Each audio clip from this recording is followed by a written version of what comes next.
안녕하세요. 반갑습니다. 비트코인 뉴스 팡입니다. 2020년 7월 30일 비트코인 뉴스 전해드리도록 하겠습니다. 도움이 되신다면 좋아요, 구독, 댓글 달아주시면 감사하겠습니다. 뉴스 브리핑 시작해보도록 하겠습니다. 지금 리플의 XRP가 급등을 하면서 이 3개월 최고가를 기록했다라는 소식이고요. 비트코인 대비해서는 열세를 지속하고 있다라는 기사가 먼저 나왔습니다. 우선 XRP가 굉장히 오랜만에 이제 상승을 하고 있는데요. 지금까지는 계속 하락세를 면치 못하다가 지금 최근에 상승세가 나왔습니다. 비트코인과 이더리움의 상승세에 따라서 뒤따라서 좀 올라오는 부분들이 있긴 한 것 같은데요. XRP는 장중에 한때 9.5%까지 급등을 하면서 0.24달러에 도달하면서 지난 4월 말 이후에 3개월 만에 최고치를 찍었습니다. 그래서 이때에 비해서 이제 이 고점을 찍고 올라온 거죠. 지금 크립토 포테이토는 XRP가 만약에 0.25달러 이상으로 계속 상승할 수 있다면 5개월 만에 최고가를 경신할 수 있고, 이는 올해 연중 최고가인 0.34달러를 향한 강세장의 시작이 될 것이다 라고 전망을 하기도 했습니다. 또한 크립토 포테이토는 이 XRP가 0.245달러에서 1차 저항을 만난 이후에 이를 넘어서면 0.25 그리고 0.255달러에서 2차 저항이 뒤따를 것으로 예상을 하고 있습니다. 한편 이 미 달러화 대비 XRP의 가격 추세가 호조를 보이는 것에 비해서 이 비트코인 대비 XRP 가격은 7월 한 달 동안 좁은 삼각형 범위 내에서 이 100일 이동평균을 넘어서지 못하며 이 반등의 어려움을 겪고 있는 것으로 보고 있습니다. 그러니까 지금 리플이 단기적으로는 상승세가 이제 나왔습니다. 다행히도 지금 아래쪽으로 계속 향하던 이 추세가 지금 깨지고 올라오는 부분은 이제 긍정적이라고 볼 수가 있고요. 그리고 이동평균선도 이제 위쪽 방향성이 이제 수평으로 지금 200일 이동평균선이 수평으로 되어 있고, 그리고 50일 이동평균선은 이제 살짝 상향으로 방향성을 턴을 하고 있는데, 지금 RSI 상대 강도 지수도 지금 80 가까이로 이제 과매수 국면에 전 고점에 이제 근접한 지금 모습을 보여주고 있습니다. 지금 다른 이제 알트코인들이 전반적으로 먼저 다 상승을 한 다음에 이제 리플의 XRP가 지금 뒤따라가는 좀 형태를 지금 보여주고 있고요. 항상 이런 흐름들을 좀 자주 보입니다. 실제적으로 이 XRP는 먼저 앞서가기보다는 좀 뒤따라서 가는 경향이 좀 있고요. 전체적으로 가격 상승장에서도 불장을 이미 비트코인이나 다른 알트코인들이 한번 쫙 치고 올라갔고 난 다음에 한참 뒤에 이제 XRP가 뒤따라서 올라가는 이런 흐름들이 자주 출현을 했었습니다. 그런데 지금 비트코인 대비해서는 아직까지는 큰 흐름이 보이진 않고 있다라고 지금 보고 있는데요. 어, 아직까지 그 가격 상승이 좀 미미한 편이긴 합니다. 앞으로도 또 저항선이 많이 남아 있는데 과연 얼마나 또 상승을 하게 될지. 리플은 과거 추세적으로 봤을 때 그 단계적으로 상승하기보다는 막 급등하는 양상들이 갑자기 출현하거나 이런 형태들이 갑작스럽게 나오기 때문에 이런 단계적인 상승들은 조금 그 한계가 있을 때도 있습니다. 참고적으로 알아두시면 좋을 것 같고요. 지금 리플만 그래도 상승세가 지금 다른 코인들에 비해서 어제는 조금 더 높게 나왔었죠. 자, 그리고 비트코인 선물 거래량이 400억 달러를 돌파했다라는 소식인데요. 이 사상 최고치를 경신했다라는 소식입니다. 이 스큐 데이터에 따르면 이 비트코인 선물 시장의 총 거래액은 400억 달러를 넘어섰고, 이는 비트코인 가격이 폭락한 지난 3월 검은 목요일 이후에 최고 기록이라고 합니다. 전날 이 세계적인 거래소 그룹인 인터컨티넨탈 엑스체인지가 운영하는 이 비트코인 선물 거래소 벡트의 거래량도 11,509건을 기록해서 사상 최고치를 기록을 경신했다고 하고요. 이는 종전 최고 기록인 지난해 12월에 6,312건보다 84% 증가한 수치입니다. 계약이 건당 1BTC라는 점을 고려하면 이날 벡트에서는 1억 2,700만 달러의 상당의 계약이 이루어진 셈이고, 이날 거래량을 제외한 벡트의 비트코인 선물 평균 거래량은 1726BTC에 불과했다고 합니다. 같은 날 CME의 비트코인 선물 미결제 약정 규모도 이 7억 2,400만 달러로 하나로 약 이 8,650억 원을 기록하면서 역대 최고치를 경신했다고 합니다. 종전 최고 기록은 지난 5월에 기록한 5억 3,200만 달러였고요. 그래서 상당히 많은 이 선물 거래량이 지금 쏟아져 나오고 있고, 더 블록은 이 BTC 가격급 등으로 이 CME 비트코인 선물 시장 내 미결제 약정 규모가 사상 최고치를 기록했다면서, 미결제 약정 규모 증가는 이 트레이더들이 비트코인 단기 변동성이 커질 것이라고 예측하고 있다는 것을 의미한다라고 설명을 하고 있습니다. 단기적으로 지금 변동성이 굉장히 커지는 흐름들은 맞죠. 그래서 아무래도 선물 거래하는 사람들이 이런 이제 변동성을 굉장히 중요한 시기로 보고 그걸 이용해서 트레이딩을 많이 하기 때문에 지금 이제 선물 시장으로 많이 진입을 단기적으로 하는 것 같습니다. 비트코인의 4시간 보행 차트 보면 단기적으로 지금 가격이 횡보를 하다가 살짝 위쪽으로 다시 한번 턴을 하는 모습을 보였습니다. 그래서 11,400달러 선을 다시 한번 이 저항선을 테스트를 했는데요. 다시 한번 또 저항선에 맞고 내려오는 모습 보여주고 있습니다. 지금 11,139달러 선에 위치해 있고요. 가격이 지금 여기에서 계속 횡보를 이어나가면서 그 자리를 지켜낼 수 있을지, 아니면 추가적으로 다시 한번 이 전 고점인 이 1394달러 선을 테스트하고 가게 될지, 아니면 이 안으로 들어오게 될지 여기를 이제 주목해 봐야 될 것 같습니다.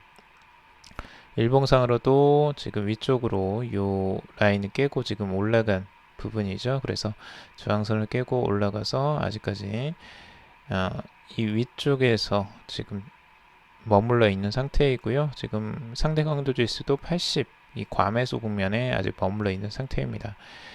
과매수 국면에 있을 때는 항상 조심할 필요는 있습니다. 물론 과매수 국면에 있다고 해서 무조건 상승을 하지 않는다는 건 아닌데, 다시 한번 이렇게 하락하는 흐름들도 언제든 출현할 수 있기 때문에 좀 조심스럽게 바라봐야 될 구간이기도 합니다. 자, 그리고 유리비시코의 분석인데요. 유리비시코는 지금 이제 데일리 차트와 그리고 1시간 봉으로 지금 두 개 다 전망을 하는데, 이런 이제 삼각수렴 형태들이 지금 나왔다라고 보고 있고요.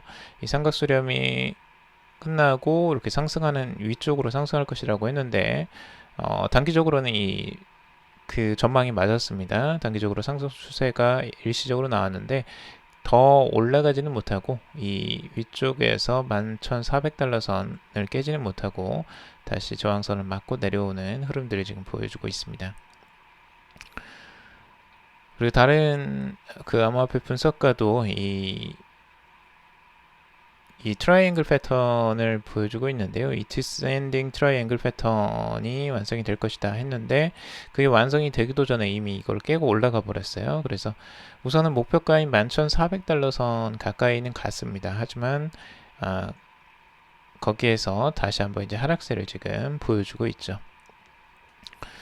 자, 연준 친 비트코인 정책 기조를 유지하고 있다라는 기사인데요. 이 금리 동결과 채권 매입 지속으로 달러 약세를 예상한다라는 기사가 나왔습니다.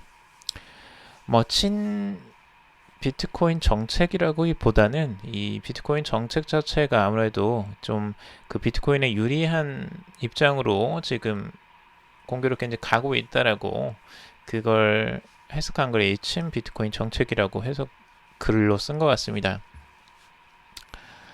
우선 연방준비제도는 예상대로 제로에 가까운 기준금리를 동결하고 채권 매입 등 경기부양책 지속 입장을 밝혔습니다. CNBC 등 언론에 따르면 연준은 이틀간 진행된 7월 정책회의를 마치고 발표한 이날 성명에서 현재 0에서 0.25%인 기준금리를 동결하고 코로나 바이러스로 위축된 경제 회복을 지원하는 노력을 지속할 것임을 다짐을 했다고 합니다. 연준은 경제활동과 고용이 일부 회복됐지만 이 코로나 바이러스 팬데믹 이전인 연초 수준에는 여전히 크게 미치지 못하고 있다라고 평가를 하고 있습니다.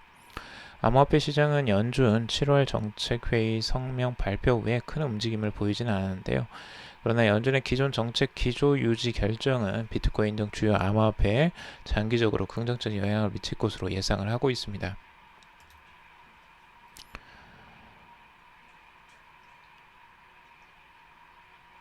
코인데스크에 따르면 이 도이치방크의 전략가 짐 라이더는 연준의 대조표가 금년에 이미 약 3조 달러를 확장됐으며 이 앞으로 몇 년간 추가로 12조 달러 평창할 수 있다라는 보고서를 작성을 했습니다. 암호화폐 시장은 연준의 이 통화 공급 확대가 달러 가치에 부정적이지만 공급이 제한된 비트코인에는 궁극적 호재가 될 것으로 전망을 한다라고 전망을 밝혔습니다. 결국엔 달러 가치는 달러를 이렇게 계속 뿌리면서 여기에 대한 그 가치가 하락할 것을 예상을 하고 있고요. 실제로 지금 달러 가치는 하락을 하고 있습니다. 자, 그런 상황에 대비해서 지금과 금과 그리고 비트코인의 가격은 오히려 상승을 하는 단기적인 움직임을 지금 보여주고 있죠. 그래서 장기적으로는 이 비트코인 등의 호재가 될 것으로 지금 이 부분을 해석을 하고 있습니다. 자, 그리고 디지털 엔화는 일본 중앙은행의 최우선 이슈다라는 기사인데요. 지금 일본 중앙은행이 중국의 디지털 화폐 프로젝트에 맞서서 디지털 엔화 발행을 최우선 과제 하나로 추진할 것으로 알려져 있습니다. 일본 아사히 신문은 이 키무라 다케시 BOJ 결제 시스템부 국장이 이 중앙은행 디지털 화폐에 대한 고려가 이 BOJ라는 건 일본 중앙은행입니다. BOJ의 최우선 이슈 중 하나로 다뤄질 것이라는 입장을 밝혔다고 보도를 했습니다. 이 일본 중앙은행은 지난 20일 결제 시스템부 내에 이 디지털 화폐 이슈를 다룰 팀을 구성을 했는데요. 이 키무라는 디지털 엔화와 관련된 아사히 신문의 질문에 우리는 고려의 수준을 준비 단계 이상으로 끌어올리면서 논의를 진전시켜 나갈 것이다 라고 밝히고 있습니다. 그런 디지털 엔화의 테스트 착수를 위한 이 명확한 일정은 제시하지 않았지만 이 결제 시스템부가 CBDC에 보다 깊이 있는 기술적 지식을 지닌 민간 부문과 협력할 것이다 라고 말을 했습니다. 키무라는 이 CBDC가 필요로 하는 두 가지 핵심적 기능을 일반 통화와 유사한 보편적 접근성 그리고 이 자연재해나 일시적 정전사태 등 비상시에도 사용 가능한 탄력성이라고 설명을 했습니다.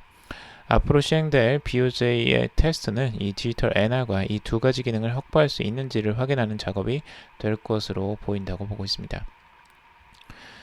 이 일본 중앙은행의 독자적 CBDC 발행을 재촉하는 압력이 계속 커질 것으로 지금 이 전망을 하고 있는데요.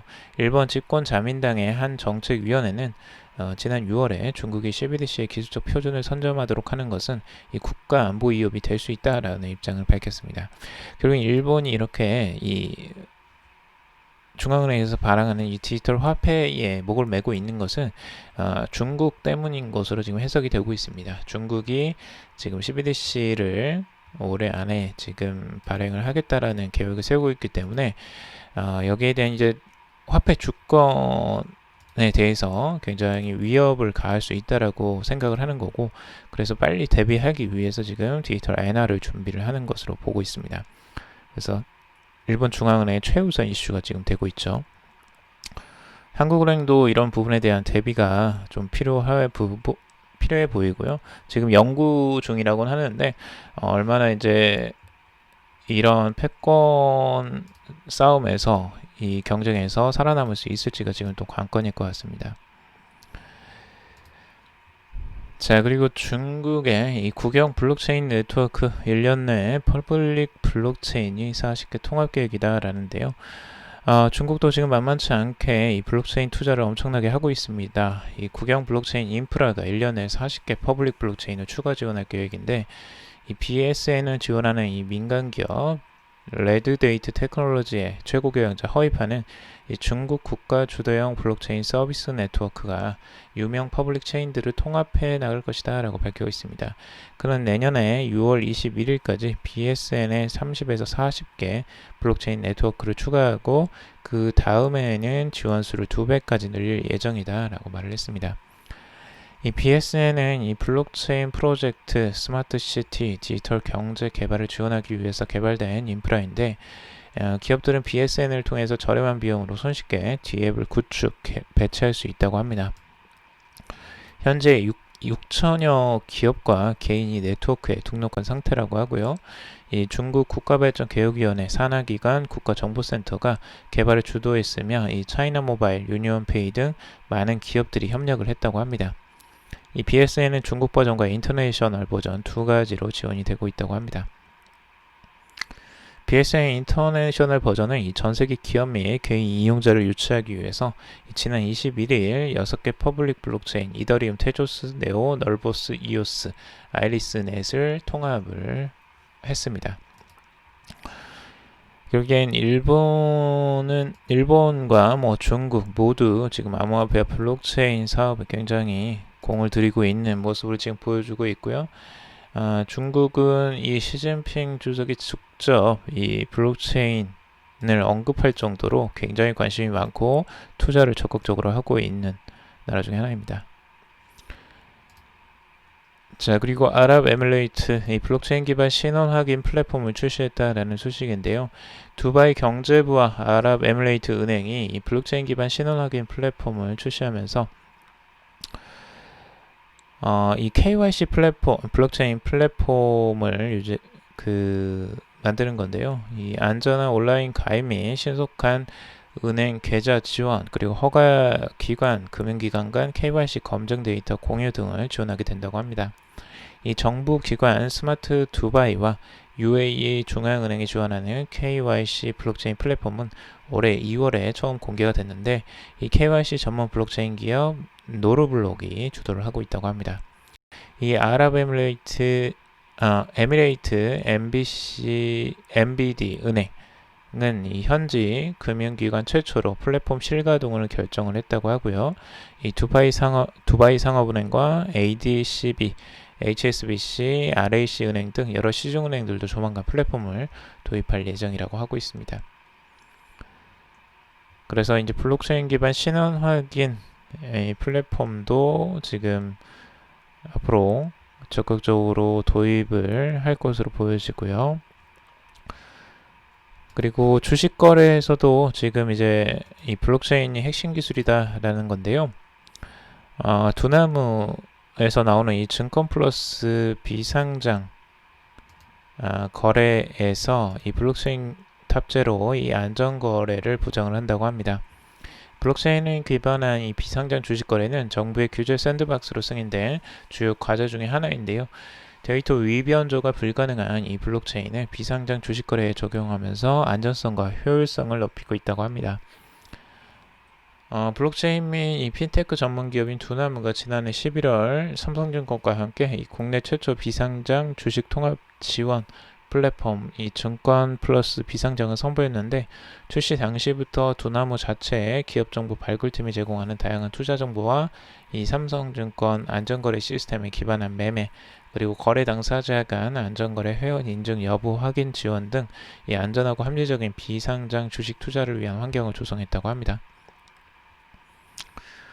그래서 지금 이제 주식 거래에서도 이런 이 블록체인이 핵심 기술이 되고 있고 지금 이제 공인증서의 대안으로서 지금 이 DID 기술 거기에서 지금 이 신호인증 플랫폼인 마이아이디가 또 주목을 받고 있다라는 기사가 있고요. 그리고 블록체인 기반 디지털 부동산에서도 지금 활용이 되고 있는데 이 부동산 수익증권 유통 플랫폼에서도 이 블록체인 기술이 지금 활용이 되고 있다고 합니다. 그래서 앞으로 이제 부동산도 지분이 이제 토큰화 될 가능성들이 지금 있고 잘게 쪼개지는 거죠, 지분들이. 그래서 그걸 이제 지분 유동화를 시켜서 개인들도 굉장히 적은 금액으로 부동산에 투자를 할 수 있는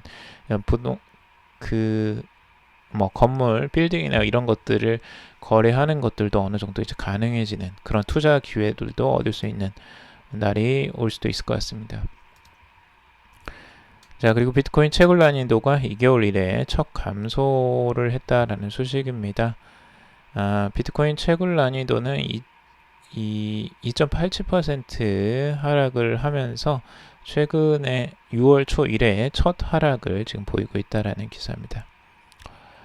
자, 그리고 갤럭시 디지털 CEO가 이 비트코인 연말까지 2만 달러를 돌파할 것이다 라고 전망을 하고 있는데요. 이분이야 뭐 매일 항상 긍정적인 이 비트코인의 전망을 내놓고 있는 분이라 뭐 크게 특별해 보이지는 않는데요. 이 노브그로츠가 이 비트코인 가격이 2만 달러를 돌파할 것으로 예측한 근거로 이 세계적인 유동성 펌프와 함께 이 개인 투자자들의 대거 유입을 언급을 했습니다. 그래서 그는 유동성 펌프가 끝나지 않을 것이라는 점도 예측을 하고 있는데, 미국 정부의 추가 경기 부양책과 함께 미국 연방준비은행이 금리 인상 가능성이 희박하다라는 부분도 언급을 했습니다. 그래서 이 유동성 부분과 그리고 이 개인 투자자들이 주식보다 비트코인 투자를 선호할 것이다 라고 전망을 하고 있습니다. 연말까지 비트코인 가격이 2만 달러로 상승할 가능성이 이런 이제 개인 투자자와 그리고 기관 투자자들이 투자를 늘리면서 이 가능성이 있다라고 긍정적으로 바라보고 있고요. 자, 그리고 오스트리아 이 1위 통신 사업자인 A1텔레콤이 현지 7개 1차 지정 매장을 통해서 이 암호화폐 서비스 결제를 지원한다라는 소식입니다. 이 A1은 이 보도자료를 통해서 자사의 결제 플랫폼에 암호화폐를 포함한다라고 밝혔고, 이 중국의 알리페이와 같이 온라인 운영자뿐만 아니라 주류 신용카드를 사용하여 결제 거래를 수행할 수 있다라고 전하고 있습니다. 가능 암호화폐는 비트코인, 이더리움, 대시 등 오스트리아의 2,500개 이상의 매장에서 암호화폐를 사용하여 결제할 수 있다고 합니다. 이와 관련해서 A1 비즈니스 마케팅 총괄 마르쿠스 슈라이버는 이에 대해서 다음과 같이 밝혔다고 하는데요. 디지털 화폐가 부상하면서 현금 결제가 사실상 구식이 됐습니다. 새로운 결제 방식 테스트를 통해 디지털 화폐 결제에 대한 잠재 수요를 충족할 수 있을 것으로 기대하며, A1 페이먼트를 통해서 오스트리아 전역의 기업들은 디지털 통화의 혜택을 받을 것입니다 라고 말을 하고 있습니다. 그러니까 우리나라로서는 1위 통신사, 그러니까 SK텔레콤이 지금 이 암호화폐 결제 서비스를 받는 것과 비슷한 모습인 거죠, 오스트리아에서. 그래서 이런 매장들까지도 이제 암호화폐를 직접적으로 결제를 받고 있다, 계속 확장이 나가고 있다라는 부분은 긍정적이라고 보여집니다. 자, 오늘 여기까지 정리를 해봤습니다. 여러분들 도움이 되셨길 바라고요. 도움이 되셨다면 좋아요, 구독, 댓글 달아주시면 감사하겠습니다. 투자에 관련된 정보들은 참고사항일 뿐이고 좋으니 아니니 투자하실 때 여러분들 스스로 꼭 판단하시고 결정하시기 바라겠습니다. 그럼에도 방송 틀어주셔서 정말 감사합니다.